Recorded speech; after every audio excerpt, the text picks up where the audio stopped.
ചാലിശ്ശേരി സെന്ററിലെ പഴയ traffic island വാഹനങ്ങൾക്ക് ഭീഷണിയാകുന്നു. നിരവധി അപകടങ്ങളാണ് ഇവിടെ സംഭവിക്കുന്നത്. ഞായറാഴ്ച വൈകിട്ടും നിയന്ത്രണം വിട്ട കാർ ഐലൻഡ് ഇടിച്ച് അപകടമുണ്ടായി. പെരുമ്പിലാവ് നിലമ്പൂർ പാതയിലെ ചാലിശ്ശേരി മെയിൻ റോഡ് ജംഗ്ഷനിലുള്ള പഴയ ട്രാഫിക് ഐലൻഡ് പൊളിച്ചുമാറ്റണമെന്നാവശ്യപ്പെട്ടിട്ടും അധികൃതർ തയ്യാറായിട്ടില്ല. ജംഗ്ഷനിലെ റോഡ് വികസനത്തിന്റെ ഭാഗമായി സൂചനാ ബോർഡുകൾ സ്ഥാപിച്ച ട്രാഫിക് തറ റോഡിനോട് ചേർന്നാണുള്ളത്. ചങ്ങരംകുളം, പട്ടാമ്പി, ഗുരുവായൂർ ഭാഗങ്ങളിൽ നിന്നുള്ള വാഹനങ്ങൾ പഴയ ഐലൻഡിനെ ചുറ്റി വഴിതിരിഞ്ഞു പോകുന്നത് പലപ്പോഴും ഗതാഗത തടസ്സത്തിനും അപകടങ്ങൾക്കും കാരണമാകുന്നുണ്ട്. പഴയ ട്രാഫിക് തറ നീക്കം ചെയ്യണമെന്നാവശ്യപ്പെട്ട് ഓട്ടോ ടാക്സി തൊഴിലാളികളും മറ്റു സംഘടനകളും പലവട്ടം അധികൃതരെ വിവരമറിയിച്ചെങ്കിലും ഇതുവരെ യാതൊരുവിധ നടപടികളും ഉണ്ടായിട്ടില്ല. പഴയ ജംഗ്ഷനിലെ ട്രാഫിക് തറയിൽ പല രാഷ്ട്രീയ സാമൂഹിക സംഘടനകളും കൊടിതോരണങ്ങളും മറ്റും കെട്ടുന്നതിനായാണ് ഉപയോഗിക്കുന്നത്. ഇലക്ട്രിക് പോസ്റ്റ് ദിശാസൂചനാ ബോർഡ് മാത്രമാണ് ഇവിടെയുള്ളത്.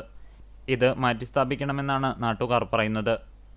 ഇരുചക്രവാഹനങ്ങൾ തമ്മിൽ കൂട്ടിയിടിച്ച് കഴിഞ്ഞ മാസം അപകടം നടന്നിരുന്നു.